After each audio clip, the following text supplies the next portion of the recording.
एक लिस्ट ऐसी होती है जो तुम कभी नहीं बनाते हो, वो है तुम्हारी दवाई की लिस्ट।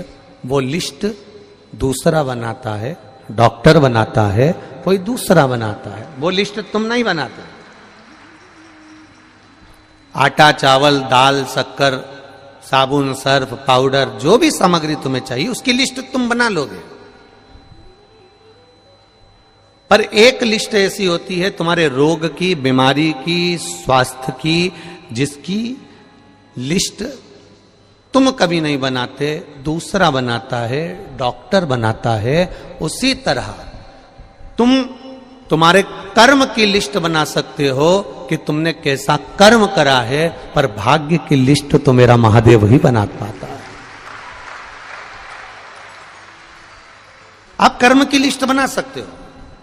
कल भी कथा में कहा था, मत बुरे कर्म कर बंदे वरना पछताएगा, भगवान की आंखों से तू बच नहीं पाएगा, तू बच नहीं पाएगा। अरे ओ अज्ञानी मत करना, तेरे कर्म का फल भी तू ही पाएगा, जैसा किया तूने तेरे आगे आएगा।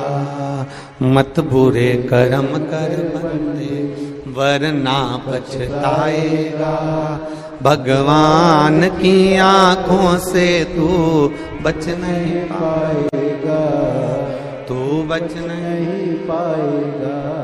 तुम्हारे कर्म की लिस्ट तुम बना सकते हो, अच्छा करा कि बुरा करा, झूठ बोला ना बोला, सत्य कहा ना कहा, उस कर्म की लिस्ट बनाने वाले तुम हो।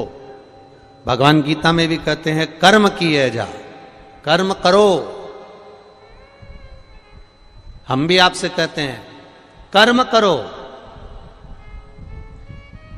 करो कर्म, जाओ। जिस कार्य को करने जा रहे हो उस कार्य को लगनता से करना, दिल से करना। और जब तुम लगनता से करोगे, दिल से करोगे, तो निश्चित है उस कार्य में सफलता जरूर मिलेगी, उसको कोई रोक नहीं सकता। करो।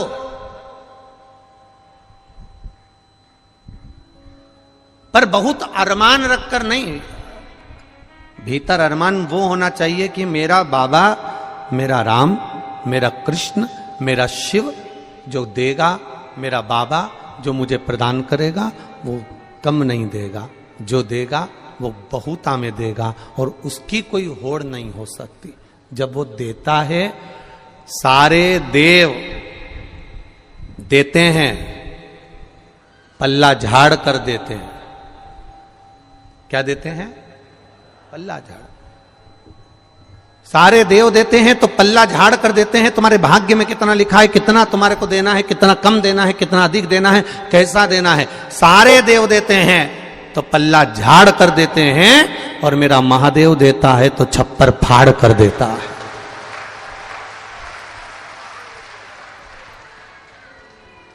उसकी करुणा कब नहीं है, उसकी करुणा। बहुत जोरदार आवाज है जी जी, बहुत बढ़िया। वो देता है तो बड़े आनंद में देता, बड़े आनंद। और तेरी कृपा बिना न हिले एक भी अणु, लेते हैं श्वास तेरी कृपा से तनु तनु। उसने देने में कोई कमी नहीं रखी, बस अपने भीतर थोड़ा सा संतोष रूपी धन होना चाहिए। एक गुरुजी के 2 चेले थे। जजमान ने कहा तुम्हारे शिष्यों को हमारे घर में भोजन करने भेज देना। ठीक है, भेज देंगे। अब गुरुजी ने दोनों चेलों को भोजन करने के लिए भेजा। और भोजन करने के लिए जब गुरुजी ने भेजा तो दोनों से कह दिया अच्छे पेट भर कर खा कर आना हो, जो भी मिले उसको अच्छे से पाना, प्रेम से पाना, आनंद से पाना।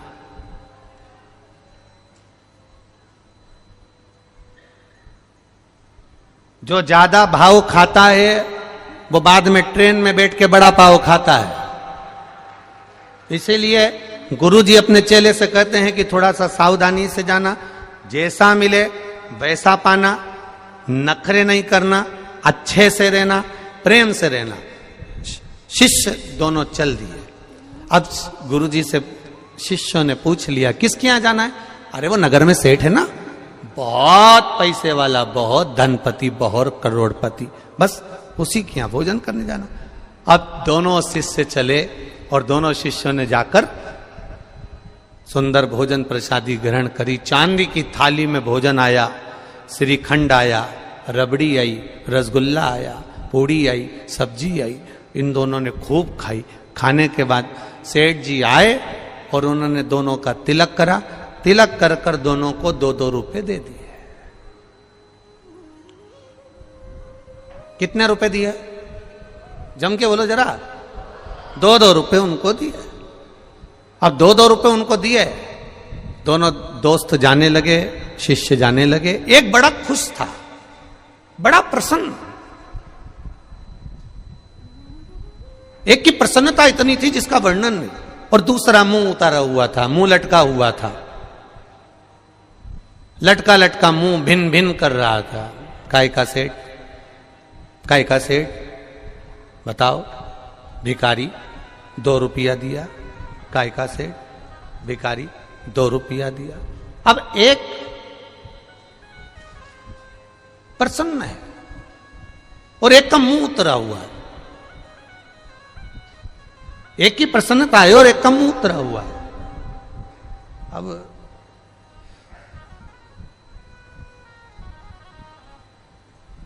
गुरुजी के पास गए तो गुरुजी ने देखा कि एक तो इतना खुश हो रहा है, इतना खुश हो रहा है, इतना खुश हो रहा है, और एक को देखो तो मुंह उतरा हुआ है। क्या बात है? इसको दक्षिणा ज्यादा मिली है क्या? इसको दक्षिणा ज्यादा मिली है क्या? नहीं नहीं, गुरुजी मुझको भी 2 रुपए मिले हैं और इसको भी 2 रुपए मिले, तो तेरा मुंह क्यों उतरा हुआ है? अरे गुरुजी पूछो ही मती, चांदी की थाली में खाना खिलाया, पूड़ी रबड़ी श्रीखंड सब दिया, पर दक्षिणा तो देखो कितनी दी? 2 रुपए। अब गुरुजी ने दूसरे से पूछा कि तू इतना खुश क्यों हो रहा है, तुझे दुख नहीं हो रहा? अरे गुरुजी, सेठ जी के घर गया, जिंदगी में आज तक चांदी की थाली में खाना नहीं खाया था, खाना खाया, श्रीखंड रबड़ी खाई, और गुरुजी वो सेठ जो कभी किसी को 1 रुपया नहीं दे, उसने मुझे 2 रुपए दिए। इससे बड़ी खुशी जिंदगी की नहीं हो सकती। जो कभी किसी को 1 रुपया ना दे, वो मुझे 2 रुपए दे रहा है, जिंदगी की इससे बड़ी खुशी नहीं हो सकती। तो गुरुजी ने दूसरे चेले से पूछा, क्यों रे, तुझे दुख क्यों हो रहा है? अरे गुरुजी पूछो ही मती, मैंने तो सोचा था इतना करोड़पति चांदी की थाली में जब भोजन करा रहा है, इतना अच्छा अच्छा खाना खिला रहा है, तो मेरा मन कहता है कि ये जरूर दक्षिणा में 100 रुपए तो देगा। बस हमारे दुख का कारण यही है कि हम इतनी अभिलाषा लेकर चलते हैं, वो थोड़े में हम संतुष्ट नहीं हो पाते कि जो मिला वो परमात्मा की कृपा से मिला है। जो दिया उसने कम ना दिया। अच्छा परिवार दिया, अच्छा कुटुंब दिया, अच्छे बच्चे दिए, अच्छी पत्नी दी, अच्छे माता पिता दिए, ये सारे संबंध हमको दिए, सारे संबंध। दुनिया का केवल एक संबंध ऐसा होता है जो 84 लाख योनियों में मनुष्य का शरीर भी आता है। इस 84 लाख योनियों के अंतर्गत केवल एक संबंध ऐसा होता है जो केवल एक बार मिलता है। वो संबंध है माता पिता और पुत्र का, माता पिता और पुत्री का। ये संबंध केवल एक बार मिलता है। बाकी तुम जितने जन्म लोगे, तुम कुत्ता बन के भी पैदा हो गए तो ये जगदम्बा ना, ये भी जन्म ले लेगी। तुम मेंढक बन के जन्म ले लिए तो ये मेंढकी बन के जन्म ले लेगी। तुम चिड़िया बनकर जन्म ले लिए तो ये चिड़िया बन के जन्म ले लेगी। पत्नी हर जन्म में मिलेगी, बच्चे हर जन्म में मिलेंगे, परिवार हर जन्म में मिलेगा, घर हर जन्म में मिलेगा, कुटुंब हर जन्म में मिलेगा, पर केवल एक संबंध ऐसा होता है कि माता पिता पुत्र और बेटी का संबंध केवल एक बार होता है। यह संबंध दूसरी बार नहीं। जो आज माता पिता मिले हैं ये दूसरी बार मिलने वाले नहीं हैं। करो आदर, करो सम्मान, करो सत्कार।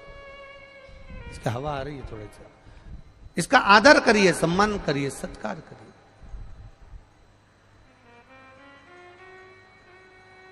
तुम लोग खड़े हो जाते हो ना, इसलिए आस्था वाले तुम्हें दिखाना बंद कर देते हैं। बार बार तुम लोग हाथ हिलाते हो। आप बैठे रहोगे अपनी जगह पर, कथा का रस तत्व ग्रहण करो कि टीवी की ओर देख रहे हो, इशारा करना। आप लोग आनंद लो, कथा का रस तत्व ग्रहण करो। महाराज, संबंध एक है, वो माता पिता का संबंध है। और वो माता पिता का जो संबंध है बच्चों से, वो संबंध केवल एक बार रहता है। पुत्र का माता पिता के प्रति, बेटी का माता पिता के प्रति, बाकी का कोई संबंध बार बार नहीं होता। बार बार नहीं, कोई संबंध। ये एक ही बार मिला है, बाकी के सारे संबंध मिलते जाए, मिलेंगे। करो भजन। तुम्हारे समान की लिस्ट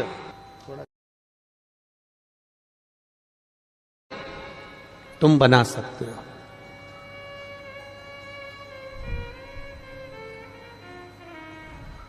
पर एक लिस्ट है तुम्हारी दवाई की जो डॉक्टर बनाता है। कर्म की लिस्ट तुम बनाओ। मैं मृत्युलोक में जन्मी हूं, मैं इस मृत्युलोक में आई हूं, अच्छा कर्म करूंगी, अच्छा कर्म करूंगा। जिंदगी में कोई ऐसा कार्य कर कर जाऊं कि अंत समय में वो परमात्मा से मिलन हो जाए। और जब उस परमात्मा से मिलन होगा तो वो मिलन फिर आखिरी होगा, आखिरी। और वो धैर्यता, वो आनंदता हमारे भीतर प्रकट होना चाहिए। और वो विश्वास से प्रकट होगी। मानो तो मैं गंगा मां हूं, ना मानो तो बहता पानी। आप मानो तो गंगा जी है, नहीं तो नहीं है। आप मानो तो कुबेरेश्वर धाम का कंकर शंकर है, और ना मानो तो वो तो तुम्हारे गांव में भी कंकर है। मानो तो उसके ऊपर विश्वास लेकर अगर कुबेरेश्वर धाम आए हो, भरोसा लेकर अगर कुबेरेश्वर धाम आए हो, और बाबा के चरणों में बैठकर अगर कथा सुन रहे हो, श्री शिवाय नमस्तुभ्यम कह रहे हो, तो ये भी विश्वास मानकर जाना कि वो तुम्हारा बैग नहीं खोलने देगा, 3 महीने में वापस बुला ही लेगा। भरोसा रखिए, विश्वास, दृढ़ता।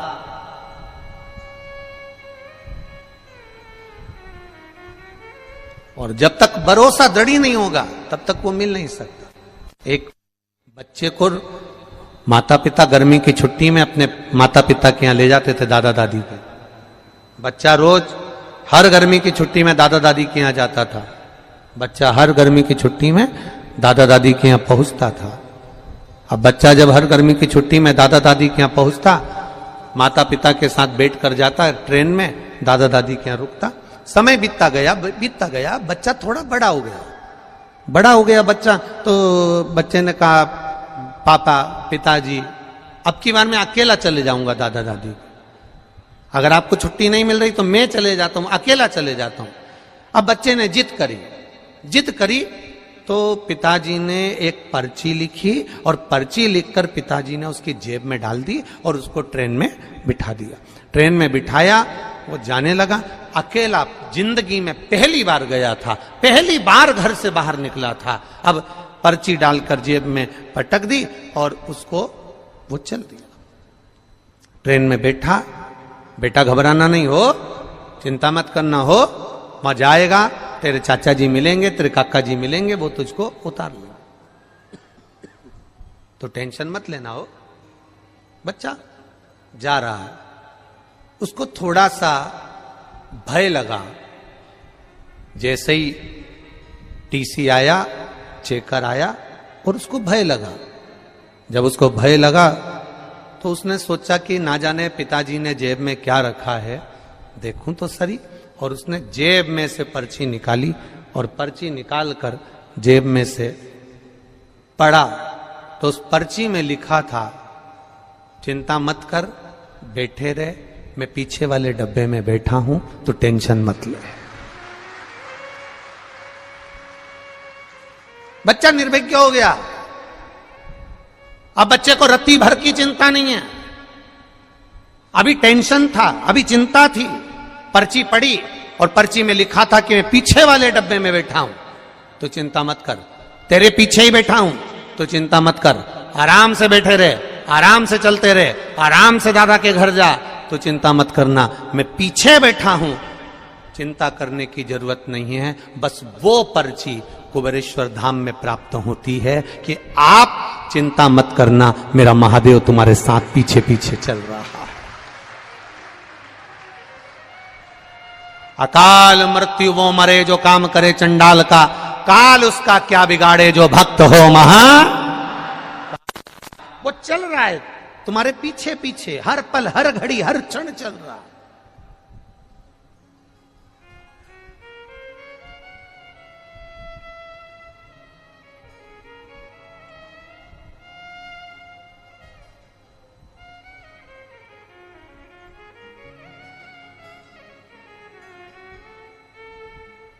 हर घड़ी चल रहा है, हर पल चल रहा है। आज एक दिल्ली की कोई बहन, कोई मिलिट्री में उनके पति हैं, उनके साथ आई हुई है, और वो जहां हम कक्ष में हैं उस कक्ष के आगे टिक कर बैठी थी और उसकी बात चल रही थी। तो वो बात में कह रही थी कि गुरुजी ने रुद्राक्ष वितरण, उसके पति ने कहा कि सबको सूचना दी कि रुद्राक्ष के लिए आना, और गुरुजी ने रुद्राक्ष वितरण नहीं किया, बंद कर दिया कारणवश। उसकी पत्नी के शब्द, उस मिलिट्री मैन की, उस धर्म पत्नी, कहीं पर बैठे होंगे वो दोनों, तो उस धर्म पत्नी के शब्द कितने सुंदर थे। शायद आपकी जिंदगी के लिए शब्द बहुत कीमती होगा। उसकी धर्म पत्नी ने एक ही शब्द कहा, आपको परेशानी हो रही है यहां बैठने में, आपको दिक्कत हो रही है यहां बैठने में? नहीं नहीं नहीं, क्या कहना चाहती है? अब रुद्राक्ष तो मिल ही नहीं रहा, भले ना मिले, मैं भोलेनाथ जी से ये कहकर जा रही हूं, मेरी जिंदगी में, मेरे बच्चों की जिंदगी में, मेरे पति की जिंदगी में कभी रुद्राक्ष की जरूरत ही नहीं पड़े, बस ऐसी कृपा करना, ऐसी करुणा करना। हम आए हैं, वो दोनों बात कर रहे हैं, वो और भी लोग उनके साथ बैठे हुए थे, उनसे उनकी चर्चा चल। हमने कहा क्या सुंदर शब्द है, एक माता का ये शब्द जीवन को सार्थक करने वाला है। आप भी जब यहां से जाओ तो मेरे बाबा से कहकर जाना, बस तू मेरे साथ चलना, बाकी का सब तो, पूरी दुनिया मेरी हो जाएगी, बस तू मेरा हो गया तो सब हो गया।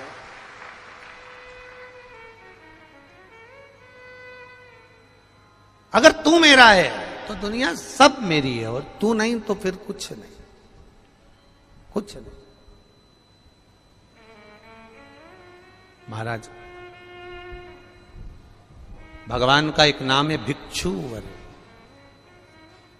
और भिक्षुवर अवतार की कथा कल चल रही थी। भगवान शंकर जब सत्यारथ के मर जाने के बाद उसकी धर्म पत्नी गर्भ से थी और वह धर्म पत्नी भी बच्चे को जन्म देकर घाट पर छोड़कर जब पानी पीने के लिए गई तो घड़ियाल ने, मगर ने उसको पकड़ लिया और वो धर्म पत्नी भी मर गई। पार्वती जी के मन में संशय आ गया था, पार्वती जी के मन में संशय प्रकट हो गया था कि ये शंकर भगवान की उपासना करता है, ये शिव का भजन करता है। राजा सत्यारथ शंकर भगवान को जल चढ़ाता है, राजा सत्यारथ भगवान शंकर की आराधना करता है, शिव की आराधना करता है। उसके बाद भी इसके प्राण छूट गए। इसकी धर्म पत्नी वो भी भगवत भजन में डूबी रहती है, उसके प्राण छूट गए। इसकी राज सत्ता चली गई, उसका वैभव चले गया, उसका बच्चा नदी के घाट पर पड़ा हुआ है। शिवजी के सामने प्रश्न का अंबार था, भगवान शंकर के सामने ढेर प्रश्न थे।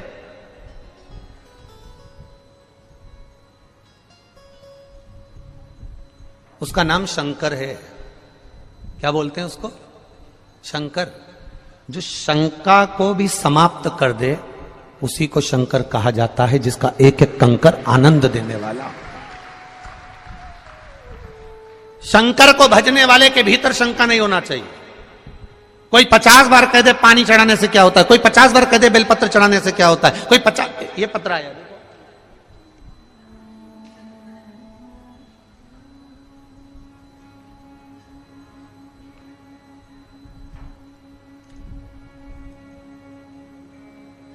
मेरा नाम पुनीता उपाध्याय है, ग्राम कारो, जिला बलिया।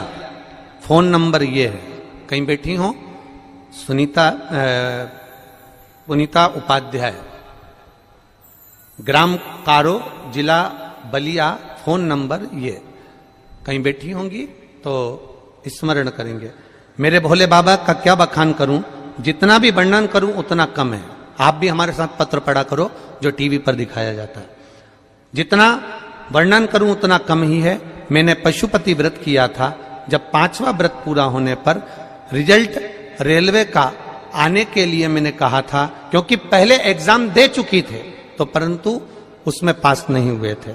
अब की रेलवे का एग्जाम दिया तो मैंने पशुपति व्रत करा, बेलपत्र शहद का प्रयोग कर कर शिव जी को अर्पण करा और बाबा से विनती करी, बाबा ऐसी कृपा करना, ऐसी दया करना, ऐसी करुणा करना कि इनका रेलवे में हो जाए। और बाबा की कृपा से जैसी 5वां पशुपति व्रत पूर्ण हुआ और बाबा की कृपा से उनका रेलवे में सिलेक्शन हो गया। ये शिव तत्व है, ये घड़ी है। जो शंका रखकर शिव की आराधना करता है उसके भीतर शंका के कारण शिव प्रवेश ही नहीं कर पाता।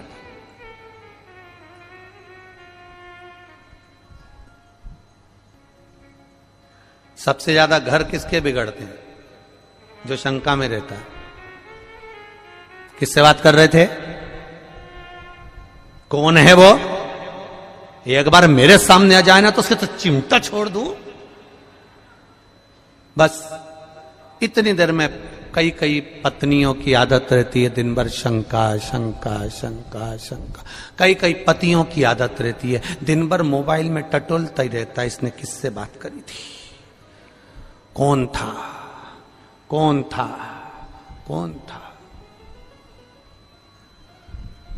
अपनी आनंद की जिंदगी सब नरक कर ली केवल शंका करते करते करते करते। एक बार अगर विश्वास करा होता तो शंका बीच में आती ही नहीं।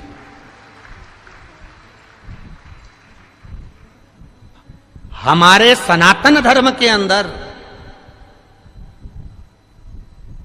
हमारे सनातन धर्म के अंदर शंका का कोई काम नहीं होता। हमारे सनातन धर्म के अंतर्गत केवल विश्वास करा जाता है कि पत्थर की मूर्ति में भी राम होता है। हमारे सनातन धर्म के अंतर्गत शंका का कोई काम नहीं होता। हमारे सनातन धर्म के अंतर्गत केवल विश्वास होता है कि रामचरितमानस के एक एक पन्ने में एक एक शब्द में राम समाया होता है, उसको समझने वाला होना चाहिए। हमारे सनातन धर्म के अंतर्गत शंका में शंका नहीं होती। हमारे सनातन धर्म के अंतर्गत विश्वास होता है कि गौ माता के अंतर्गत 33 कोटि देवी देवता विराजमान होते हैं। यह विश्वास है हमारा, यह विश्वास है हमारा। हमारे सनातन धर्म के अंतर्गत तिरुमाला के पर्वत पर जाते हैं तो वेंकटलाल का दर्शन करते हैं, गोवर्धन पर्वत पर जाते हैं तो गिरिराज जी का दर्शन करते हैं, हम कामतगिरी पर्वत पर जाते हैं तो कांतानाथ जी का दर्शन करते हैं, हम काशी में जाते हैं तो गंगा की लहरों में भी गौरा का दर्शन करते हैं, हम सनातन धर्म के अंतर्गत एक एक बच्चे में राम देख लेते हैं और एक एक बेटी में सीता का दर्शन कर लेते हैं। यह सनातन धर्म का विश्वास है। सनातन धर्म में शंका का कोई काम नहीं है, पर फिर भी दुनिया के लोग उसको शंका उत्पन्न कराते हैं। दुनिया के लोग जान करके शंका, क्या होता है शंकर जी पे जल चढ़ाने से, क्या होगा मंदिर जाने से, क्या होगा लोटा भर के पानी चढ़ाने से। तो जो तुमसे कहे कि लोटा भर के पानी चढ़ाने से कुछ नहीं होता, तो उससे कहना ये ज्ञान देने से भी कुछ नहीं होता। तू हमको काय को ज्ञान दे रहा है कि लोटा भर के पानी चढ़ाने से क्या होगा? ये तो हमारे भीतर की सोच है, ये तो हमारे भीतर का भाव है।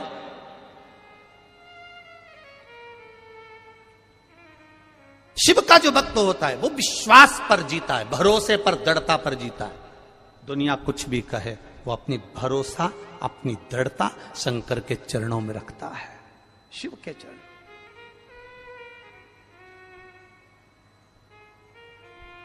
पार्वती, तुमने राजा सत्यारथ का जीवन देखा है, तुमने राजा सत्यारथ के लिए, तुम कह रही हो कि राजा सत्यारथ पूजन करता था, पाठ करता था, अर्चना करता था, शंकर को जल चढ़ाता था, शिवालय जाता था, और उसकी धर्म पत्नी भी जल चढ़ाती थी, शिवालय जाती थी, उसका बच्चा पड़ा हुआ है, उसका पूरा वैभव चले गया। शंकर की आराधना करने वाले को इतना कष्ट होगा, शिव की आराधना करने वाले को इतना दर्द होगा, शंकर की आराधना करने वाले को इतना दुख होगा, ये तो होना नहीं चाहिए था। ये दुख कैसे आया?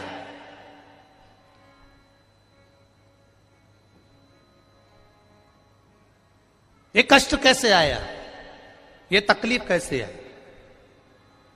शिव जी ने कहा, पार्वती चल मैं तुझे घुमा के लाऊं, और घुमाया। जलाशय में पार्वती जी को पूरी लीला का दर्शन करा दिया कि पूर्व समय के भोग के कारण, पूर्व समय के दूसरे का सामान ले लिया था, दूसरे के घर पर आक्रमण कर दिया था, दूसरे का वैभव चुरा लिया था, दूसरे का धन चुरा लिया था, दूसरे की सत्ता चुरा ली थी।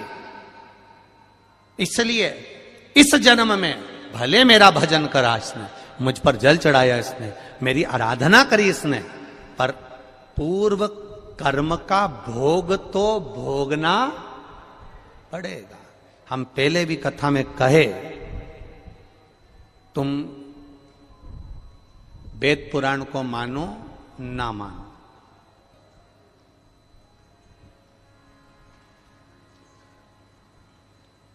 तुम धर्म शास्त्र को मानो ना मानो, तुम अपने बड़ों को मानो ना मानो, तुम अपने गुरु को मानो ना मानो, पर इतना जरूर मानकर चलना कि कर्म का भोग तो परमात्मा को भी भोगना पड़ा, तो अपन तो मनुष्य हैं, भोगना पड़ता ही है, पड़ेगा। कोई तुमसे कह दे मेरे पास आकर बैठ जा, मैं दुख नहीं आने दूंगा, कोई तुमसे आकर कह दे कि मेरे पास आकर बैठ जा, मैं ऐसा काम कर दूंगा कि तुम्हारे जीवन में दुख नहीं आएगा, तकलीफ नहीं आएगी, कष्ट नहीं आएगा, तो समझ लेना कि ये बेवकूफ बना रहा। दुख आएगा, कष्ट आएगा, रोग आएगा, बीमारी आएगी, तकलीफ आएगी, क्योंकि पूर्व के कष्ट का, पूर्व के कर्मों का भोग हमको भोगना है। पूर्व के कर्मों का भोग हमको भोगना, वो कौन भोगेगा? तुम्हारी कमाई के हिस्सेदार होते हैं तुम्हारी पत्नी, तुम्हारे घर के माता पिता, तुम्हारे भाई बंधु और तुम्हारे बच्चे तुम्हारी कमाई के हिस्सेदार होंगे। पर एक बात अपनी जिंदगी में उतार कर रखना, तुम्हारे कर्म के हिस्सेदार नहीं होंगे कि तूने कमाया कैसा था। तुम्हारी कमाई के हिस्सेदार तुम्हारी पत्नी भी होगी, तुम्हारे बच्चे भी होंगे, बेटा भी होगा, बेटी भी होगी, माता भी होगी, पिता भी होंगे, भाई भी होंगे, बंधु भी होंगे, बहनें भी होंगी, उनके सारे रिश्तेदार होंगे, तुम्हारी कमाई के हिस्सेदार होंगे, पर तुम्हारे कर्म के हिस्सेदार नहीं हो सकते। कर्म का भोग तो तुझे अकेले ही भोगना है। तब वो परमात्मा भी कहेगा कि तेरा क्या होगा रे कालिया, फिर वो भी कहेगा कि होगा क्या, क्या कर्म करेगा। कोई दूसरा नहीं भोगेगा, हमें भोगना है, हमें।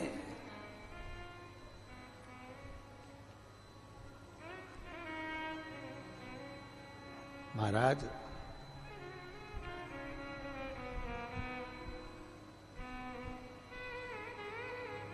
कर्म का भोग तो भोगना, कोई दूसरा नहीं भोगने वाला। पार्वती सत्यरथ को कर्म का भोग भोगना था, पूर्व में इसका वैभव इसने दूसरे का चुराया था, इसलिए आज इसका वैभव चले गया। पूर्व में इसने जो कर्म किया था उसके कारण इसका ये कर्म चले गया। तो फिर आपको लोटा भर के जल चढ़ाने का फायदा क्या हुआ है? अब सुनना, पूरे भारत के लोग और पूरे देश विदेश में बैठे हुए जितने भक्त इस आस्था चैनल के माध्यम से कथा सुन रहे हैं, अब सुनिए। ये कथा में भिक्षुवर अवतार भगवान शंकर का हुआ है 14वें नंबर का। उस कथा को ध्यान से सुनना। 19 अवतार में से एक अवतार है और यह हम सब के लिए है आज शिवरात्रि के दिन, कि दुनिया के लोग कहेंगे, दुनिया के लोग कहेंगे फिर वो सत्यारथ मरा क्यों, फिर वो उसकी पत्नी को घड़ियाल क्यों खा गया, फिर उसका वैभव क्यों चले गया। कई लोग कहते हैं ये दुख क्यों आता है, तकलीफ क्यों आती है, कष्ट क्यों आता है, ये पूर्व कर्म का भोग है।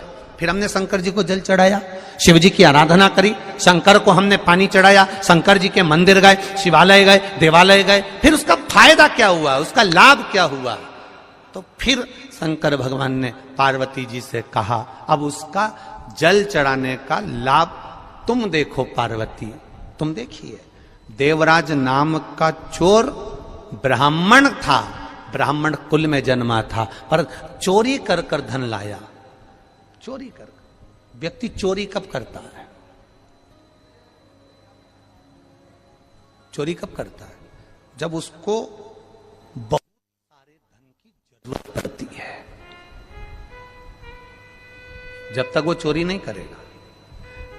भगवान ने जितना बड़ा पेट दिया है ना, 1 बीता का दिया तो 1 बीता का, 2 बीता का दिया तो 2 बीता का, जितना बड़ा पेट दिया है भगवान ने उसको पेट भरने के, पेट दिया तो पेट भरने के लिए भगवान ने उसको भोजन भी दिया। ये पेट भरने की जवाबदारी तो मेरे भोलेनाथ की है, पर पेटी भरने की जवाबदारी मेरे भोलेनाथ की नहीं है।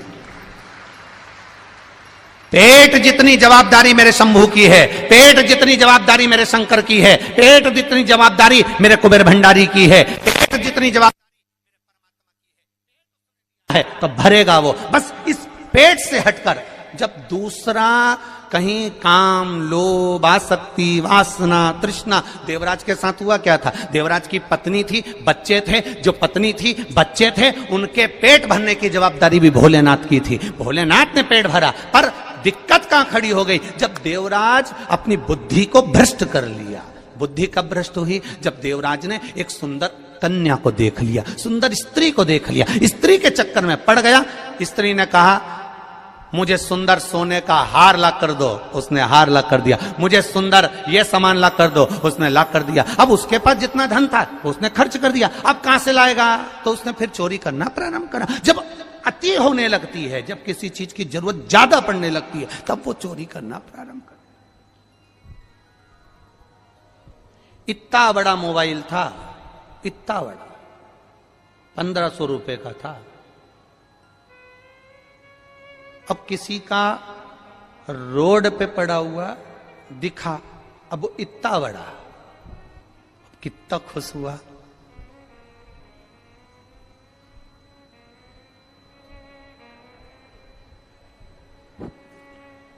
उठा लिया। आसक्ति बढ़ गई,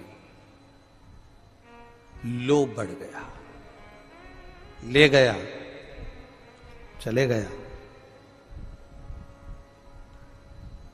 बढ़ गया लोभ, ले गया वो। अब क्या कभी मोबाइल बेकार नहीं होगा? अरे बोलो तो जम के जरा जीजियो, नहीं होता क्या? कभी नहीं होता क्या? होता है। मालूम पड़े लेकर गया था, जेब में से गिर गया, स्क्रीन टूट गई, बेकार हो गया, कितने दिन चलेगा? पर यदि वही मोबाइल जो मिला था और एक बार अनाउंस करवा देता कि साहब ये मोबाइल मिला है, जिसका भी हो, ये कलर है उसका, ये मोबाइल है उसका, नंबर बताकर वो मोबाइल लेकर चले जाए। अगर वो मोबाइल उस व्यक्ति तक वापस पहुंच जाता तो उसके हृदय से, दिल से जो आशीर्वाद निकलता। वो एक मोबाइल ये तो साधारण सा था, वो कटे हुए सेव फल का आ जाता, एप्पल का आ जाता, अगर केवल समर्पण का भाव जागृत हो जाता था। समर्पण का भाव।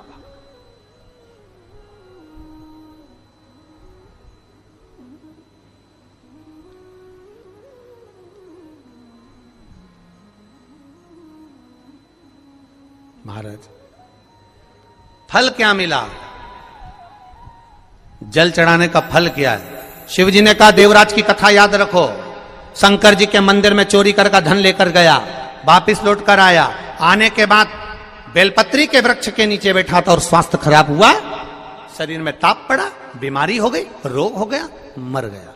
मरा, शंकर जी ने उसके लिए नंदी लगाया, नंदी पर बैठकर वो कैलाश धाम गया। तो इसने तो पाप करा था, इसने तो चोरी करी थी, इसने तो ये चोरी का धन लाया था, और इसने तो कभी शंकर का गुणगान नहीं करा, फिर मरकर इसको कैलाश धाम कैसे मिल गया? तो देवराज ने भी ये प्रश्न किया। तो भगवान शंकर नंदी पकड़कर जब चल रहे थे तो नंदी जी बोल दिए, सुन देवराज, ये तेरा पुण्य नहीं है, ये तेरा पुण्य नहीं है देवराज, जो तुझे मिल रहा है कैलाश धाम, ये पुण्य है तेरी बूढ़ी मां का, जो रोज शंकर के मंदिर जाती थी, लोटा भर के जल चढ़ाती थी, उसका पुण्य बेटे के हिस्से में आ गया। ये पुण्य है। ये इतने जजमान बैठे हैं 15-16, ये इन जजमानों का तो पुण्य है, परंतु इनके बच्चों को भी ये सोच लेना चाहिए, इनके बेटे और बहुओं को भी ये सोच लेना चाहिए, सबसे ज्यादा प्रसन्न होना चाहिए इनके बेटे और बहुओं को, इतना खुश होना चाहिए कि हमारे माँ बाप का कोई तो पुण्य होगा जो शिव महापुराण की कथा के यजमान बनकर बैठे हैं, कोई तो पुण्य होगा। प्रसन्नता होना चाहिए। आज वो पूना वाले जजमान जा रहे थे, जाने का था उनका, तो कह रही थी उनके यहां से, एलईडी चालू करिए, पूना वाले जजमान के घर से बोल रही थी, बहू रानी कहे गुरुजी थोड़ा जरूरी काम है तो हम पुणे जा रहे हैं, पर जाते जाते हमको कुछ नहीं चाहिए, बस जजमान पद जैसे यहां मिला है ऐसी कृपा एक बार कर दो कि ऐसी जजमान पद पुणे में भी एक बार मिल जाए, बस महादेव से ये प्रार्थना, ऐसी कृपा कर दीजिए, ऐसी दया। अब विचार देखिए लोगों के कितने सुंदर भाव हैं, कितने सुंदर भाव। और आपसे भी निवेदन करूंगा, यहां से जाते जाते एक बार मेरे देव अधिदेव महादेव कंकर शंकर की धरा को प्रणाम कर कर कहकर जरूर जाना कि बाबा ये झोली लाया हूं ना, इतनी भरकर भेजना, इतनी भरकर भेजना कि मैं भी एक बार शिव महापुराण का यजमान जरूर बनूं, ऐसी कृपा कर दो, कहकर जाओ उसको। खाली न जाता कोई दर से तुम्हारे, खाली न आप भी गाइए, दर से तुम्हारे। दीनानाथ तू चुप हो जा, इनको गाने दे जरा एक बार वापिस से, फिर से बोलिए, खाली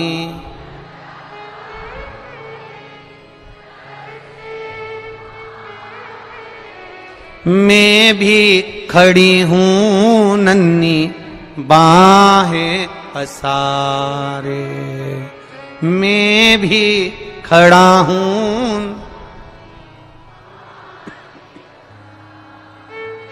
अपने हृदय से लगा लो, लगा लो, गिरा जा रहा हूं, उठा लो, उठा लो प्रभु अपने दर से, अब तो न टालो, गिरी जा रही हूं, उठा लो।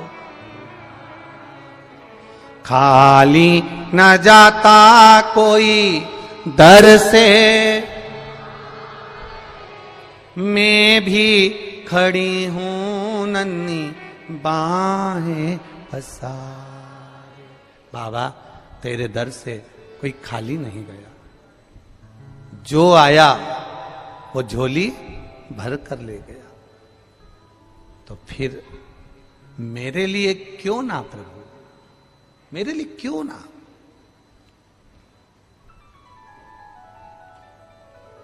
बस उससे निवेदन दिल से करना कि बोल बम का नारा है बाबा एक, उसके सहारे जीना चालू कर दो।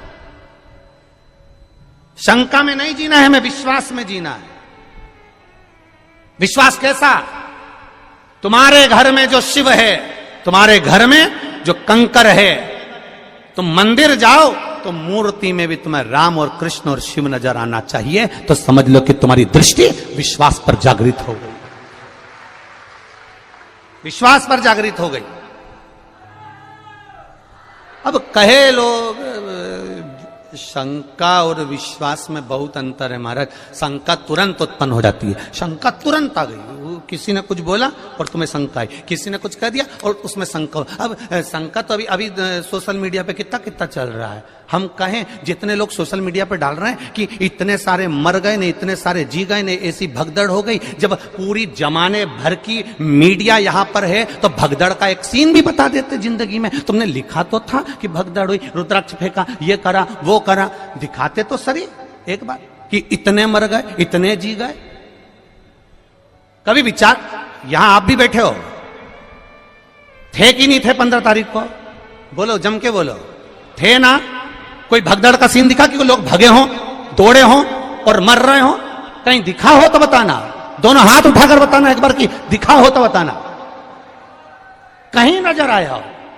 अब किसी को हार्ट अटैक हो गया तो कह दिया भगदड़ हो गई। महाराज उसके शरीर पर किसी का एक जूता पड़ा हुआ दिखा हो, किसी का पांव पड़ा हुआ दिखा हो, किसी को खरोच आती हुई दिखी हो तो जरूर बताना। यह महादेव की धाम है, इसको बदनाम करने का प्रयास मत करिए।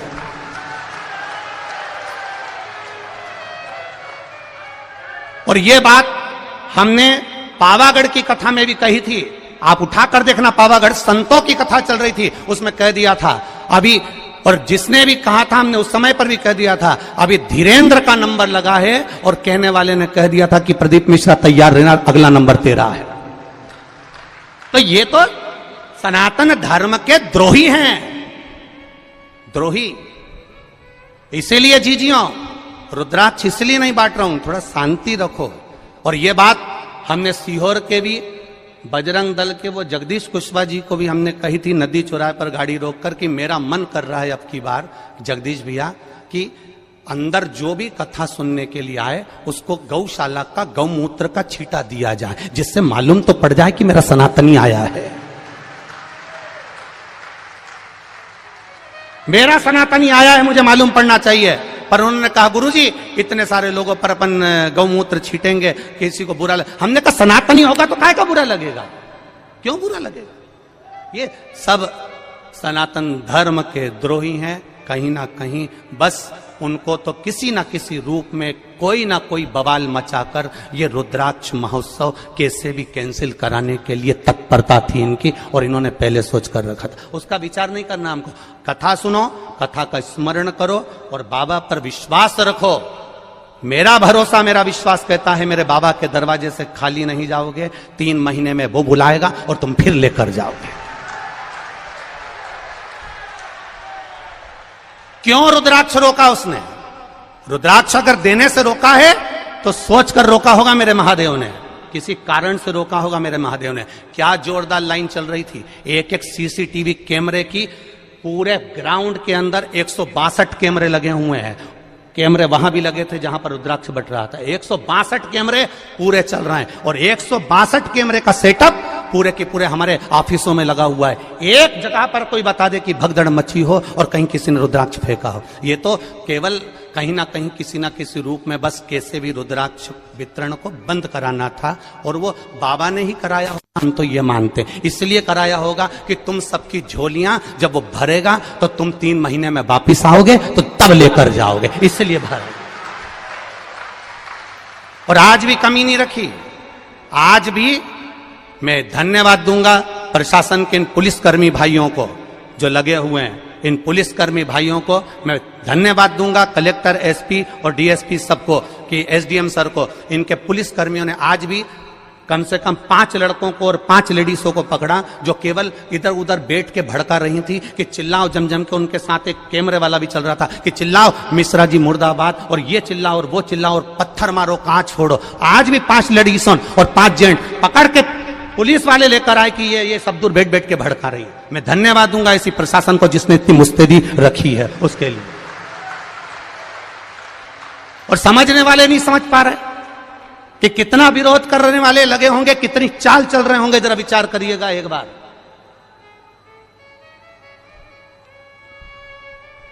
बरहानपुर कथा हुई, परभणी कथा हुई, मालेगांव कथा हुई। हम भी कथा करने जाते हैं, हमको भी मालूम है कि कितनी भक्त लोग कथा सुनने आते हैं। तो हमको ये अंदाजा नहीं होगा कि इस पावन धरा पर कितने आएंगे, कितनी व्यवस्था करी होगी, कितना लगाया होगा समय, प्रशासन ने भी कितनी व्यवस्था करी होगी। केवल बस चक्र घुमाना है, और चक्र को घुमाकर कैसे भी सनातन धर्म को ले जाकर खड्डे में डाल देना है, उसके बाद सनातनियों को दूर हटाना है। तुम समझे ही नहीं।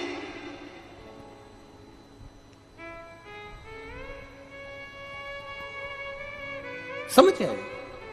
कहे आग लगे बस्ती में।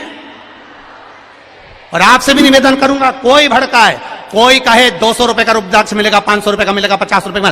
सीहोर के कुबेरेश्वर धाम का रुद्राक्ष पैसे से नहीं दिया जाता, निःशुल्क है। मेरे शंकर भगवान के नैन अश्रु से मिला है तुम्हारे लिए जिंदगी भर। और अब तो ये प्रयास रहेगा कि साल भर में कभी भी आ जाना, और मेरा विश्वास है खाली झोली नहीं लाओगे, इतना लेकर आओगे कि तुम लुटा कर जाओगे और रुद्राक्ष लेकर जाओगे। ये विश्वास, ये भरोसा। और जहां जहां कथा करी, एक एक यजमान की यहां पूछ कर आना कि उन्होंने कथा करवाने के बाद 2 महीने के अंदर फोन लगाया कि नहीं लगाया कि हमको अगली कथा की तारीख दे दो। अभी ये पूना वाली जीजी बोल के जा रही, अभी सुल्तानिया जी बोल के जा रहा है, बेंगलोर वाले भैया बोल कर जा रहे हैं कि हम जजमान बने पर अब एक मौका दो कि हम एक बार फिर जजमान बने। भगवान इतना पूर्ण देता है कि यजमान पर फिर खड़ा हो जाता। खाली नहीं जाओगे, फिर निवेदन कर रहा हूं, एक खाली नहीं जाएगा। खाली न जाता कोई दर से तुम्हारे, मैं भी खड़ा हूं नन्ही बाहें, अपने हृदय से लगा लो, लगा लो, गिरा जा रहा हूं, उठा लो, उठा। ये शिव तत्व है, ये शंकर का तत्व है, इसको पहचानो। मत्स्य तत्व क्यों चला गया, उसकी पत्नी क्यों चली गई? शंकर भगवान ने कहा यह कर्म का भोग था, कर्म का भोग, कर्म का भोग था। महाराज फिर लोटा भर जल चढ़ाने का फल क्या मिला इस सत्यरथ को? अब शिव जी ने कहा सुन पार्वती, लोटा भर के जल चढ़ाने का फल क्या मिला? उसका फल ये है, अगर ये नारी गर्भ से होती, पानी पीने जाती और घड़ियाल इसको मार देता तो इसके घर में दिया जलाने वाला भी नहीं बचता, इसका पूरा वंश मिट जाता। इसके बच्चे का जन्म पहले करवाया, बच्चे का जन्म पहले करवाकर घाट पर सुलवाया। पानी पीने ये अकेली गई, इसको मगर ने पकड़ लिया, इसके बच्चे को संभाल कर रखा, क्योंकि इसने जो जल चढ़ाया था उस जल का फल ये मिलेगा कि इसके बच्चे को वापस वही वैभव फिर प्राप्त होगा। थोड़ा धैर्य रखना पड़ेगा, थोड़ा धीरज रखना पड़ेगा, थोड़ी सहनशीलता रखना पड़ेगी, थोड़ी आनंदता रखना पड़ेगी, थोड़ी सहजता रखना पड़ेगी। क्या देगा वो उसके ऊपर। आपका चढ़ाया हुआ एक लोटा जल क्या फल देता है, आपका चढ़ाया हुआ एक लोटा जल आपको क्या प्रदान करता है, ये आपको मालूम पड़ेगा कि आपने जो लोटा भर के जल चढ़ाया था उसका फल क्या मिला है, उसका आनंद क्या मिला है, उसका सुख क्या मिला है।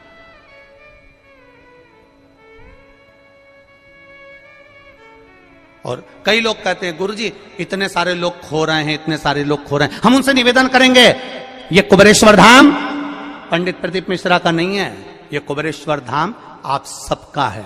जब तक आपके रिश्तेदार आपको लेने नहीं आए तब तक यहां रहना, और अगर वो नहीं लेने आएंगे तो गाड़ी से हम छोड़ने जाएंगे तुम्हारे घर तक, तुम चिंता मत करना। गाड़ी से हम छोड़ने चलेंगे तुम्हारे घर तक, चिंता करने की जरूरत नहीं है। तुम अपने बाप के घर में आए हो, पिता के घर में आए हो, कुबेरेश्वर धाम में आए हो, तुम क्यों चिंता करते हो। अभी कल एक महिला बोल रही थी गुरुजी मेरे रिश्तेदार घर पहुंच गए, मेरे पास में किराए का पैसा नहीं। हमने समिति वालों से कहा किराए के साथ में इसके साथ एक लेडीज को, एक जेंट्स को भोपाल भेजो, भोपाल में जाकर इसका टिकट कटवाएं और उसको अमरावती का टिकट कटवाकर फिर उसको अमरावती को लाल डब्बा जो बस होती है, एक लाल कलर की बस होती है, उस बस में बिठवाकर उसको अमरावती भेजा। तो तुम ये क्यों सोच के बैठे हो वो खो गया, वो नहीं मिल रहा। जब देखो जब एक प्रश्न, इतने लोग खो गए, इतने लोग खो गए, तो ये सब खोने ही तो आए हैं उस महादेव में।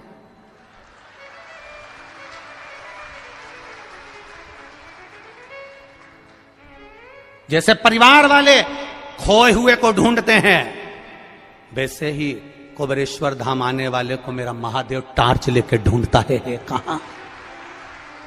कहां है वो जो आया था सिद्धपुर नगर में सीहोर की धरा पर, मां सीवन के तट पर, जिस सीवन के तट पर 108 शिवालय बसते हो, जिस सीवन के तट पर भगवान चिंतामन गणेश विराजमान होते हो, जिस सीवन के तट पर खेड़ापति सरकार विराजमान होते हो, जिस सीवन के तट पर हनुमान फाटक पर हनुमान विराजमान होता हो, जिस सीवन के तट पर मेरा राम हीरे की आंख लगाकर बैठता हो, ऐसी पावन धरा पर तुम आए हो। कोई साधारण भूमि ऐसी और खोने आए हम तो, यहां हम तो खो गए। हम तेरी दुनिया में आकर खो गए, बस और क्या बचा। ये उसकी भक्ति है, ये शिव तत्व है महाराज शंकर का। और जब उस आनंद को हम जिए हैं महाराज, और उस मस्ती का आनंद, उस सुख का आनंद आप रूप बढ़ जाता है।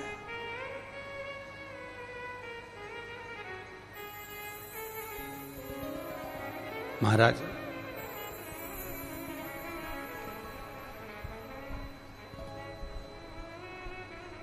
कब से खड़ी हूं झोली पसार, क्यों न सुनो तुम मेरी पुकार।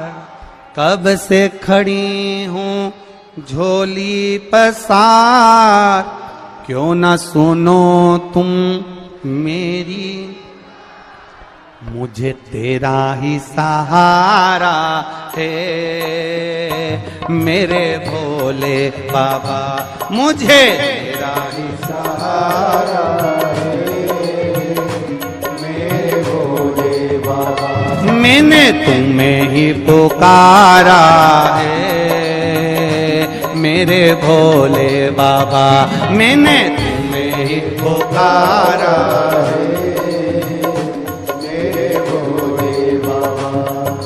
कब से खड़े हैं झोली पसार, क्यों न सुनो तुम मेरी पुकार। कब से खड़े हैं झोली पसार, क्यों न सुनो तुम मेरी पुकार। चाह नहीं होती है, जिससे प्रेम करो उससे चाउमीन खाने की चाह नहीं होती है, जिससे प्रेम करो उससे पानी पूरी खाने की चाह नहीं होती है, जिससे प्रेम करो उससे बस एक चाह रहती है कि थोड़ा तो समय दिया करो मुझको, आपके लिए हूं और मैं आपके लिए, थोड़ा तो समय।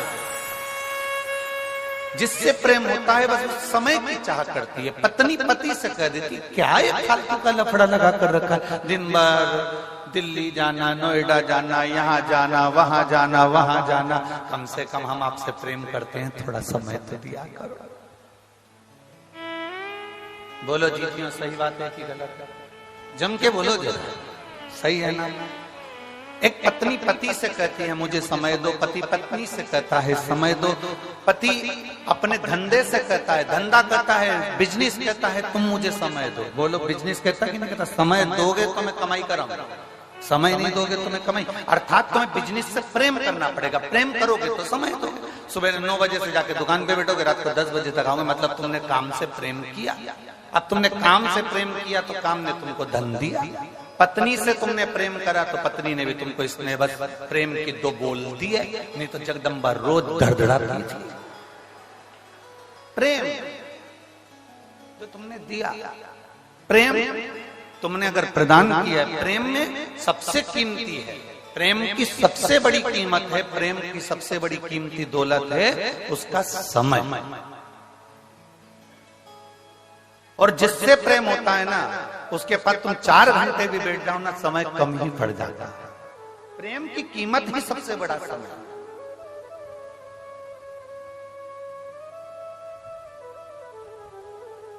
अब गुरु को क्या चाहिए? चांदी के खड़ा ला कर दो, गुरु कभी कहता है? जम के बोलो जरा। गुरु कभी कहेगा कि मुझे गाड़ी ला कर दो, गुरु कभी कहेगा कि मुझे बंगला बना कर दो, गुरु कभी कहेगा कि तुम मुझे ये ला कर दो। गुरु केवल एक बात कहता है कि मैं हूं, तब तक थोड़ा समय दे दिया कर। समय देगा तो एक दिन वो समय तुझे भी कुछ ना कुछ जरूर देकर जाएगा ही। गुरु को क्या चाहिए? समय। पत्नी को क्या चाहिए? समय। पति को क्या चाहिए? समय। व्यापारी को क्या चाहिए? समय। क्योंकि जिससे हम प्रेम करें उससे हमें समय की अनुकूलता, समय प्रबलता में चाहिए। अब यहां तक तो बात समझ में आ गई कि आपको समय की कीमत समझ में आना चाहिए, और आगे तुम्हारे स्मरण में आना चाहिए कि वही समय जो तुम एक पत्नी पति से समय मांगती है, पति पत्नी से समय मांगता है, डॉक्टर भी मरीज के लिए, मरीज के घर वालों से समय मांगता है। थोड़ा मुझे देना पड़ेगा 4-6 दिन, तो मैं प्रयास पूरा करूंगा इसको ठीक करने। समय दोगे तो ना। अब आखिरी में डॉक्टर जब पूरा काम कर लेता है तब डॉक्टर भी कहता है अब मेरे पास की घड़ी ठीक नहीं चल रही है, अब उससे समय मांगो, अब वो समय देगा। वो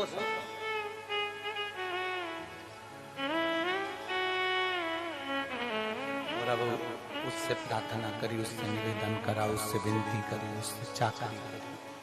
तो जब हम उससे प्रार्थना करें, उससे विनती करें, तो उसने भी अपने खाते खोल कर देखा, डायरी निकाली भोलेनाथ जी ने, और डायरी निकाल कर देखा, जरा देखो तो राम बाबू को देखो, राम बाबू को इसने शंकर जी को कितना समय दिया था, देखो जरा। तो इन्होंने कहा साहब वो सिरसा में कथा चल रही थी तारा बाबा की कुटिया में, तो ये 2 घंटे पहले तो कथा में आ गया था और 3 घंटे की कथा सुनी, और 3 घंटे की कथा में भी 2-4 आधा घंटा तो इसने यूं ही निकाल दिया घूमने फिरने में। तो इसका आधा घंटा तो काट दो, और बाकी का जितना समय बचा है एक काम करो, इसने शिव कथा में समय दिया, गुरु की सेवा में समय दिया, परमात्मा की सेवा में समय दिया, शिव पुराण में समय दिया, इसलिए इसकी अंत घड़ी में भी इसका समय बढ़ा दिया जाए, इसको समय दिया है। फिर वो कल वाली बात आ गई, अंत समय प्रभु आना पड़ेगा, वचन दिया तो निभाना पड़ेगा। आए ना आए प्रभु कुटुंब कबीला, अंत समय प्रभु आना पड़ेगा, वचन दिया तो निभाना और अंत समय प्रभु न पड़ेगा। तुमने समय दिया तो सामने वाले ने समय।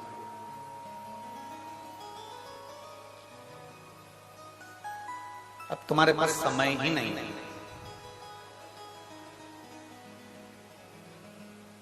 कल हमें गोविंद जी सुना रहे थे,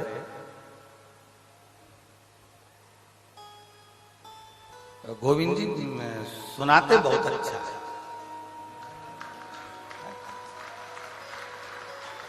देखना गोविंद जी, हम कथाकारों पर भी कृपा करना। सुनाते बड़ा अच्छा। तो कह रहे थे गुरु जी से, एक बात सुनाऊं मैं आपको। मैंने कहा सुना।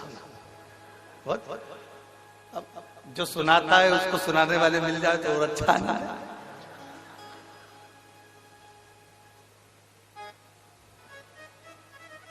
कल किसी एक भक्त का मैसेज भी आया, उसने कहा गुरु जी हरियाणा में सब दमदार लोग रहते हैं। हमने कहा तुम्हें कोई मिला क्या? हमने कहा एक ही भारी। किससे मिले जाते हैं? मिले भी तो मिले कैसे? अब कहने गुरु जी, एक बार बाबा जी के पास हम बैठे हुए थे और वो बोले गोपाल जी को कि गोपाल नहीं आया। तो कहा बाबा जी निकले हैं, अब आएंगे। तो वो गाड़ी से चले हैं नोएडा आदि से, तो वो धीरे धीरे धीरे धीरे पहुंचेंगे। अब लंबा सफर 300 किलोमीटर का। तो गोविंद जी कह रहे थे बाबा जी बोले उसको बोलो ना कि हेलीकॉप्टर उतार लाया।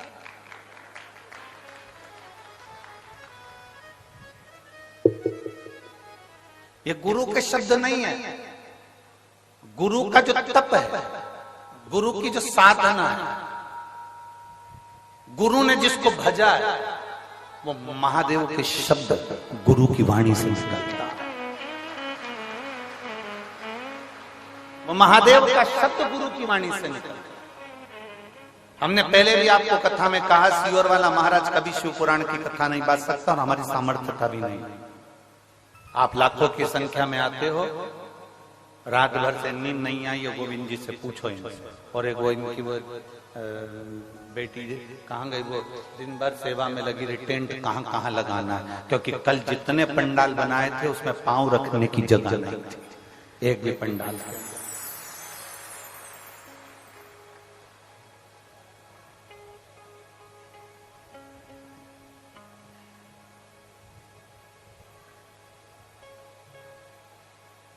अब 2024 की कथा है, 24 कैरेट सोने की कथा है, सहज नहीं है।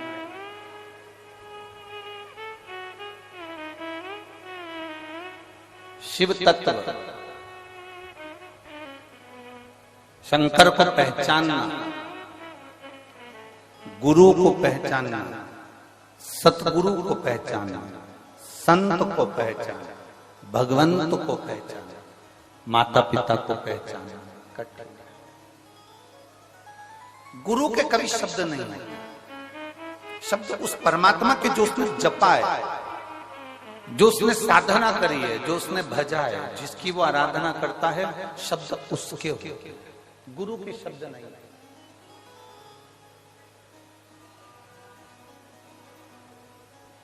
गुरु कोई वाणी नहीं बोलता, गुरु के शब्दों में परमात्मा के शब्द जुड़े हुए।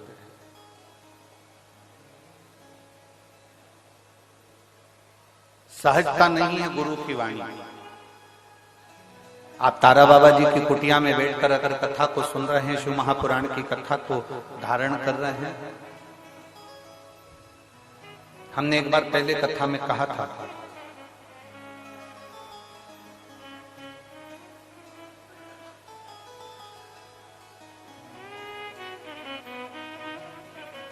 गाय जंगल में चरती है, परंतु कभी गाय कहीं फंसती नहीं है। बकरी जंगल में चरती है, बकरी कहीं पर फंसती नहीं है।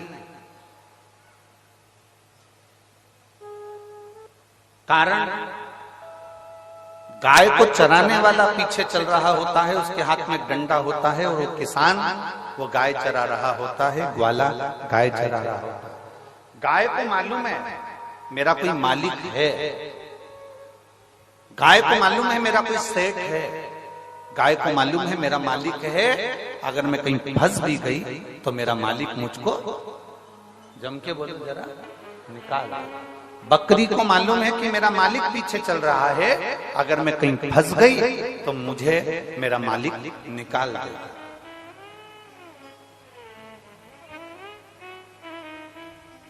बकरी को मालूम है कि मेरा मालिक मुझे निकाल देगा, भेड़ को मालूम है कि मेरा मालिक मुझे निकाल देगा, ऊंट को मालूम है कि मेरा मालिक मुझे निकाल देगा, घोड़े को मालूम है कि मेरा मालिक मुझे निकाल देगा।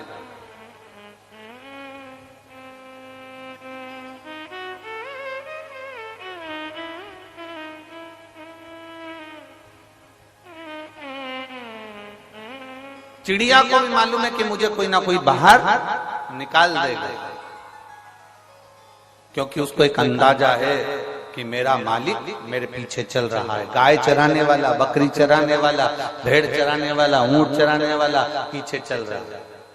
उसको मालूम है ये मैं अगर फंस गया कीचड़ में, अगर मैं कहीं फंस गया, उलझ गया तो मुझे कोई ना कोई निकालेगा, मुझे कोई ना कोई निकालेगा, ये पक्का। मेरा मालिक मुझे निकालेगा, ये पक्का। जब गाय ये विचार कर कर चलती है कि मैं फंसूंगी तो मेरा मालिक मुझे निकाल देगा, बस वही अंदाजा, वही सोच, वही वृत्ति, वही मन तुम्हारा होना चाहिए। तुम जब जब उलझो तब तक तुम दूसरों को मत पुकारना, तुम्हें ये अंदाजा होना चाहिए कि मेरा मालिक मेरे साथ चल रहा है, वो मुझे निकाल। मेरा गुरु मेरे साथ है, मेरा शिव मेरे साथ है, मेरा शंकर मेरे साथ है, मेरा ओघड़ी मेरे साथ है, मेरा शंभू मेरे साथ। और जब शिव हमारे साथ में है, हमारा शंभू जब हमारे साथ में है, तो फिर क्या सोच, क्या विचार।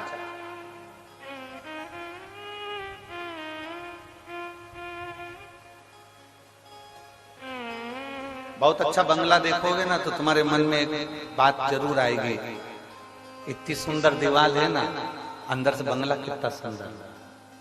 जाके देखते क्या।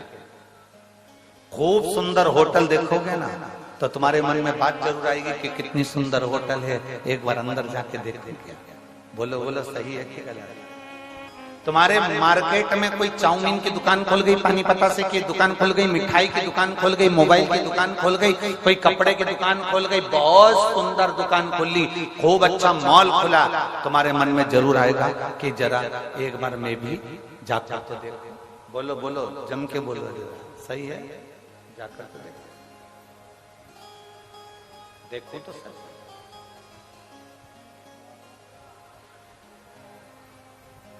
सुंदर कपड़े की दुकान तुम्हारे मन में आया कि मैं जाकर देखूं।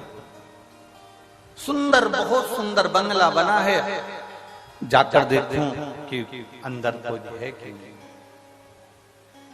मन में उत्सुकता। अच्छा एलिवेशन देखा तो तुम्हारे मन में भाव प्रकट हो गया कि मैं अंदर जाकर देखूं। अच्छी दीवार देखी, मन में उत्सुकता जाग गई कि अंदर जाकर देखूं। अच्छा एलिवेशन, अच्छी दीवार, अच्छी चौखट, अच्छा सब कुछ अच्छा देखा तो मन में जागरूकता जाग गई, मैं भी जाकर। अच्छा एलिवेशन देखकर लोग आपके घर में आते हैं, अच्छी दीवार देखकर लोग आपके घर में आते हैं, अच्छा कपड़ा देखकर लोग तुम्हारी दुकान पर आते हैं, अच्छी पर्दे देखकर लोग तुम्हारी दुकान पर आते हैं, तुम्हारे घर पर आते हैं, तुम्हारी चौखट पर आते हैं। जैसे अच्छी एलिवेशन, अच्छी दुकान, अच्छा कपड़ा, अच्छा मोबाइल, अच्छा किराना देखकर दुनिया के लोग आपकी दुकान में और आपके घर में आते हैं, उसी तरह मेरा महादेव तुम्हारा घर अच्छा देखकर नहीं, तुम्हारा कपड़ा अच्छा देखकर नहीं, मेरा महादेव तुम्हारा दिल अच्छा देखकर तुम्हारे घर में प्रवेश कर।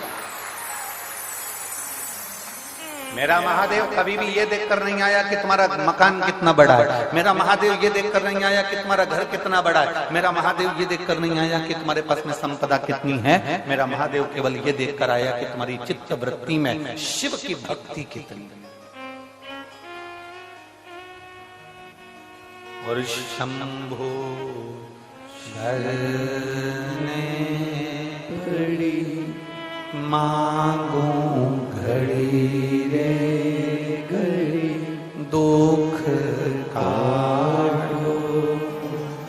दया करीन दर्शन आपको, शंभो शरणे पड़ी मांगू घड़ी रे घड़ी, दुख काटो दया करीन दर्शन।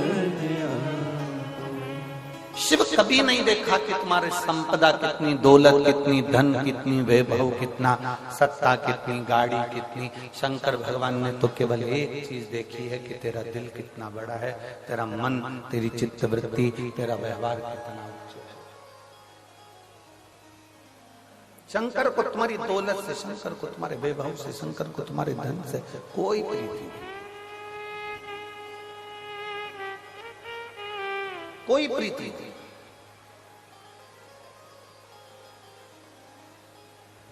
कल गोविंद जी बता रहे थे कि गुरुजी हम तारा बाबा जी से कहते थे कि आपकी झोपड़ी छोटी सी है, इसको बड़ा कर दें। तो बाबा जी कहते थे मुझे क्या करना बड़े महल में रहकर, मेरी झोपड़ी ही अच्छी है। बाबा जी हम कुछ अच्छा बना दें यहाँ पर, मुझे क्या करना, मुझे तुझसे कुछ नहीं बनवाना, मेरा जैसा है वैसा।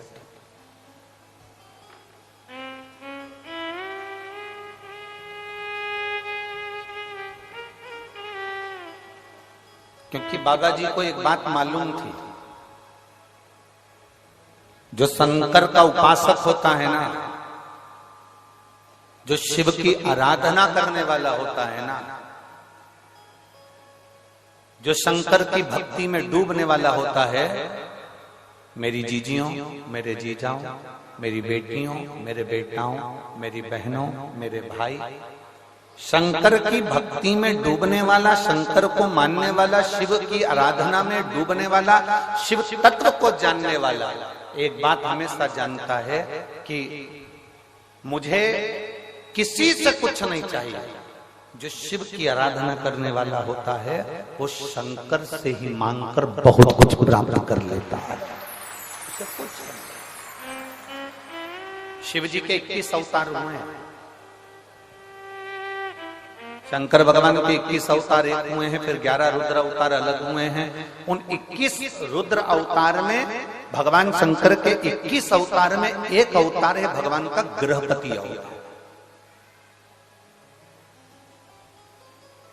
शंकर भगवान के 21 अवतार में से एक अवतार है गृहपति अवतार।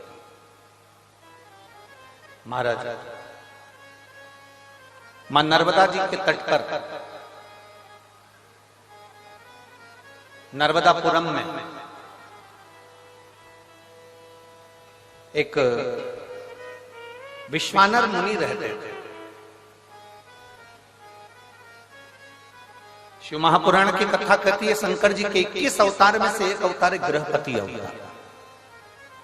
मां नर्मदा जी के तट पर, मां नर्मदा जी के तट के ऊपर नर्मदापुरम में एक सुंदर विश्वानर मुनि रहते थे, ग्रस्त थे।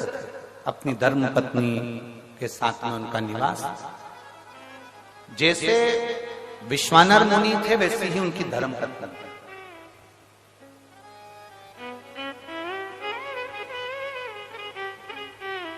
बहुत कम घर होते हैं जिन घरों में अगर पति धर्मात्मा है तो पत्नी धर्मात्मा हो, पत्नी धर्मात्मा हो तो पति धर्मात्मा हो।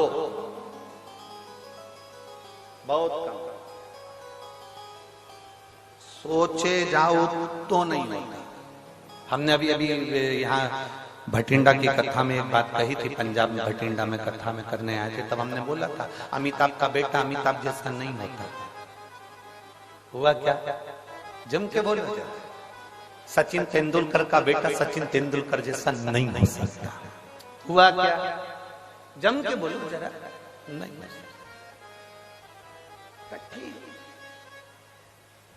एक अच्छे से अच्छा मुख्यमंत्री हो, प्रधानमंत्री हो, मिनिस्टर हो, कहीं का भी मंत्री हो, तो उसका बेटा उसके जैसा नहीं हो ही नहीं सकता। क्योंकि मेरे भोले बाबा एक बार जिसको जन्म दे देते हैं, एक बार जिसको जन्म दे देते हैं और उसमें इतना टैलेंट देकर पैदा करते हैं, उसमें ऐसा ज्ञान देकर पैदा करते हैं, उसके जैसा भगवान दूसरा नहीं बनाता, उससे कम बनाएगा पर उसके जैसा नहीं बना पाएगा।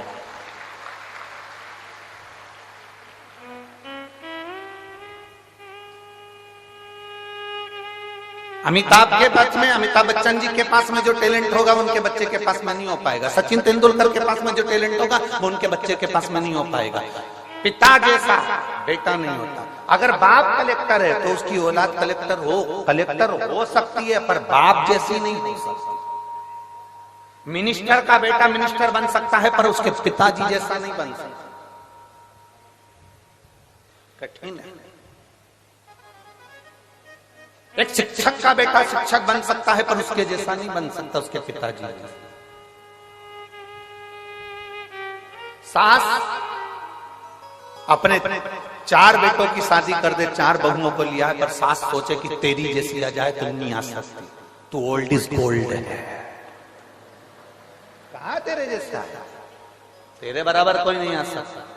तो तुम अपने से क्यों किसी को होड़ कर रहे हो? मेरी बहू मेरे जैसी आना चाहिए, मेरी बहू जितना मैं काम करूं वैसी आना चाहिए, मैं जितनी सुबह से उठती हूँ मेरी बहू उतनी उठने वाली आना चाहिए। अरे माँ, अमिताभ का छोरा अमिताभ जैसा नहीं बना, सचिन का छोरा सचिन जैसा नहीं बना, तो तेरी बहू तेरे जैसी कैसे बन सकती है? तुझे तो भगवान ने खुद आनंद में बनाया है, तो कहाँ सोच कर बैठे, क्या विचार लेकर बैठे?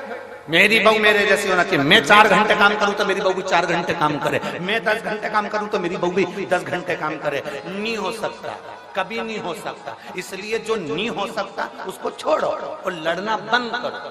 भगवान से प्रार्थना करो, जैसी भेजी चंद्र घंटा बहुत अच्छी। उसमें क्या करते? तुम ज्यादा सुधारने का प्रयास करोगे, वो नवरात्रि में काल रात्रि बन जाएगी। क्या मतलब? फिर तुम्हें सुबह शाम रोज आरती करना पड़ेगी उसकी। और तुम क्या बहू की आरती करोगे? बहू तुम्हारी कर देगी।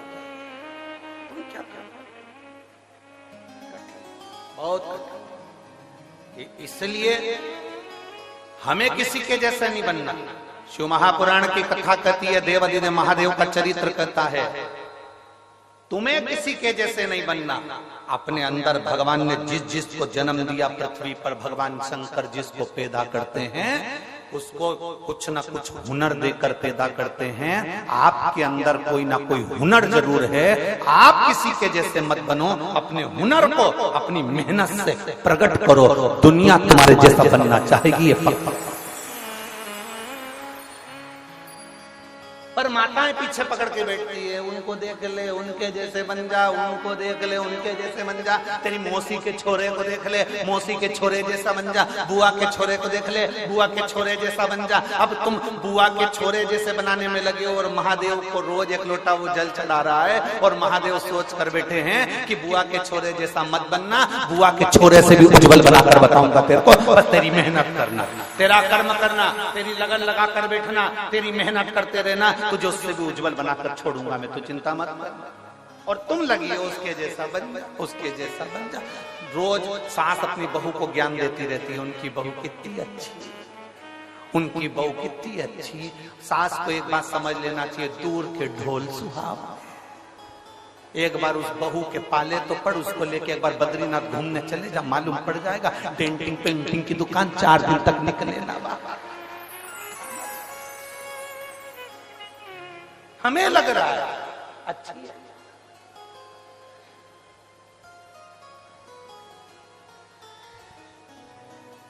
ये बहुत बहुत विचित्र बात है। हर पत्नी को ये लगता है तुम्हारा दोस्त कितना अच्छा है, उस दोस्त की पत्नी भी कहती है तुम्हारा दोस्त कितना अच्छा है। बस ये दोनों की भ्रम रहा है। उसको लग रहा है कि भैया जी अच्छे हैं, उनकी पत्नी को लग रहा है भैया जी अच्छे हैं। अब उनको क्या मालूम कि दोनों ही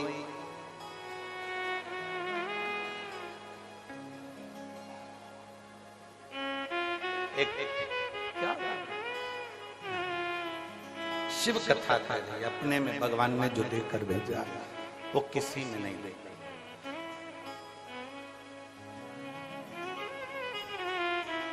और दया की ना हो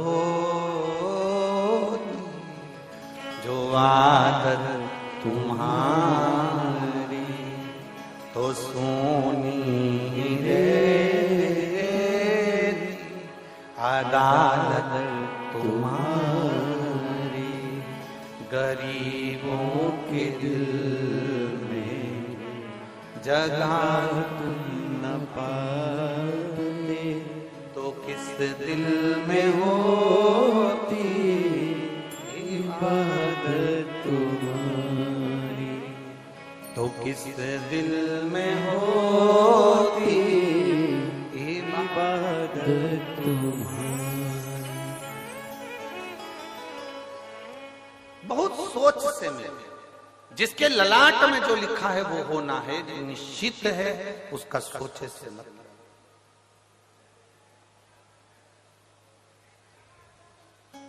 यहाँ जितनी माताएं बैठी हैं ना, अपने बेटे के लिए अच्छे से अच्छी बहू ढूंढने का प्रयास करती हैं, बेटी के लिए अच्छे से अच्छा दामाद ढूंढने का प्रयास करती हैं। जितनी बेटे,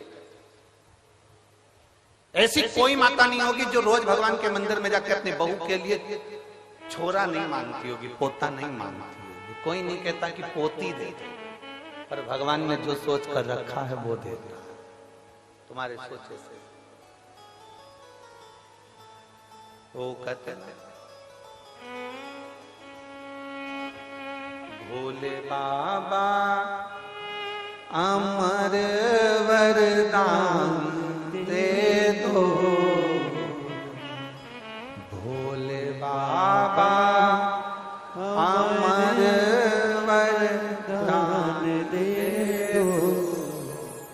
जैसी बेटी है दामाद दे दो, जैसी बेटी है वैसा दामाद दे दो।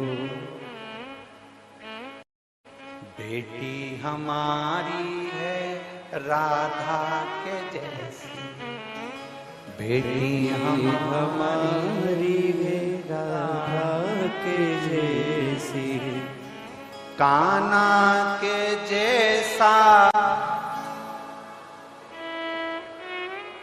कान्हा के जैसा दामाद दे दो।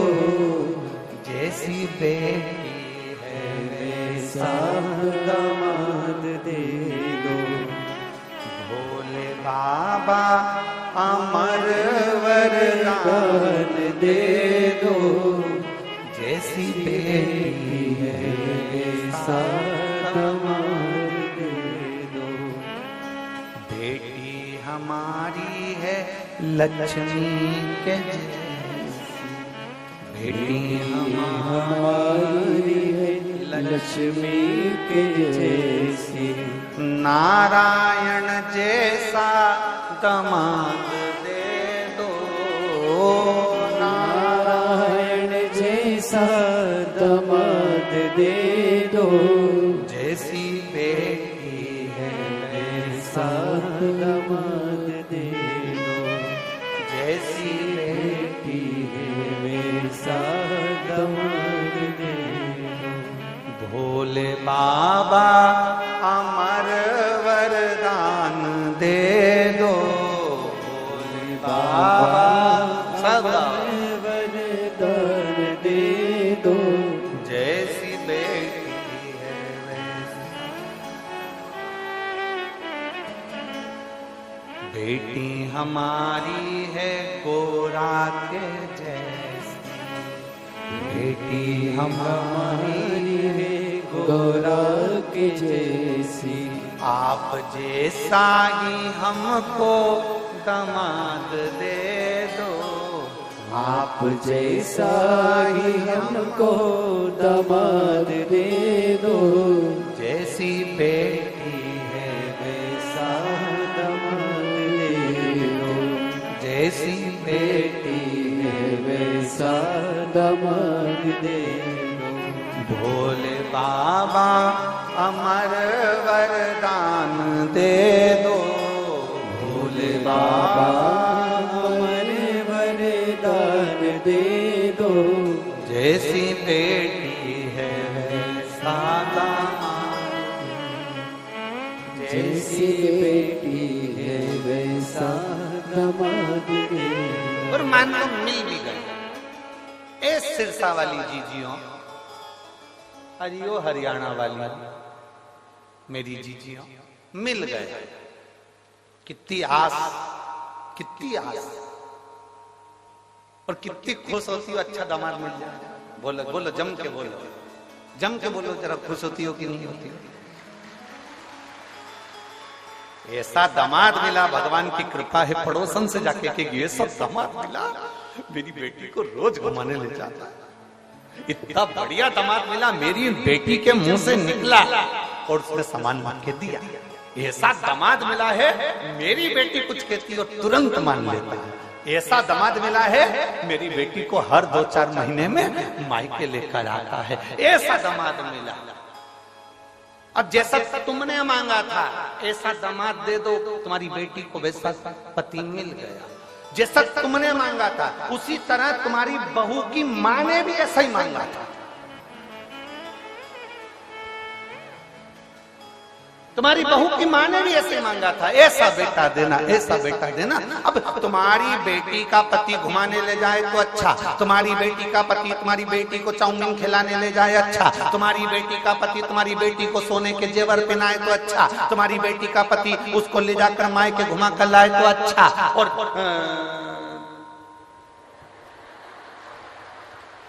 अब क्या बोलो, तुम सब समझदार हो, बोलो। और तुम्हारा बेटा अगर तुम्हारी बहू को घुमाने ले जाए तो बेकार, वो तो जोरू का गुलाम हो गया। दामाद ले जा रहे तो अच्छा, दामाद खिला रहे तो अच्छा, दामाद पढ़ा रहे तो अच्छा, दामाद सोने की रकम दिलाए तो अच्छा। मेरा दामाद जैसा कोई नहीं, मेरे बेटी का पति इतना बढ़िया, मेरी बेटी का पति अच्छा बढ़िया। तो आप भी अपने बेटे से कहो, बेटा जैसे तेरे जीजा, जैसे तेरे दामाद बेटी का सम्मान करते हैं, तू मेरी बहू का सम्मान कर। तो लगना चाहिए सामने वालों को कि दामाद अच्छा। दूर के ढोल, बस बस दिक्कत ही तो यही है सिरसा वाली जीजियों, दिक्कत सबसे बड़ी यही आ रही है, बड़ी यही तो पड़ी है, दिक्कत यही है सबसे बड़ी।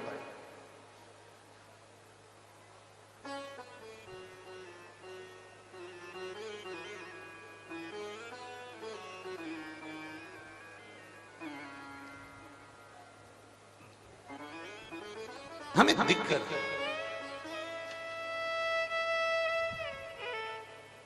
शिव कथा कर रहे हैं। विश्वानर मुनि की धर्म पत्नी भगवान की भक्त थी। शिव जी की आराधना करना, भगवान शंकर की भक्ति करना। विश्वानर मुनि स्वयं शिव की आराधना में डूबने वाले। इनका एक नियम बड़ा पक्का था, प्रतिदिन शिवलिंग का निर्माण करना, पूजन करना, विसर्जन करना।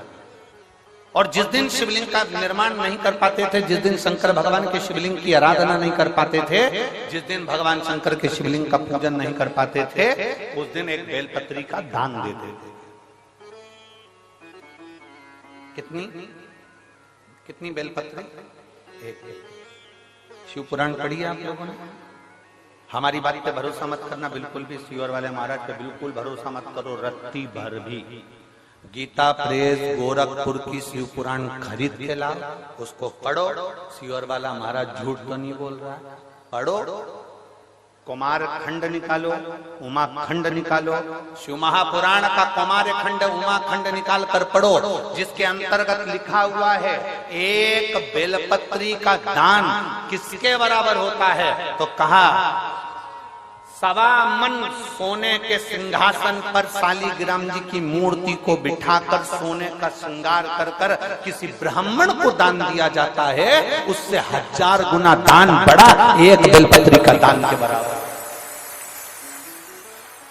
हम पर भरोसा मत करना, कहीं सीवर वाला महाराज झूठ तो नहीं बोल दिया, इसलिए शिव पुराण उठाकर पढ़ो। गीता प्रेस गोरखपुर की शिव पुराण को लाओ, पढ़ो और अध्ययन करो। अध्ययन करने पर तुम्हें मिलेगा कि शालिग्राम भगवान की शिला को सोने के सिंहासन पर बिठाकर सोने और हीरे से सजाकर जो दान करने का पुण्य मिलता है, वो पुण्य केवल एक बेलपत्री के दान से मिल जाता है।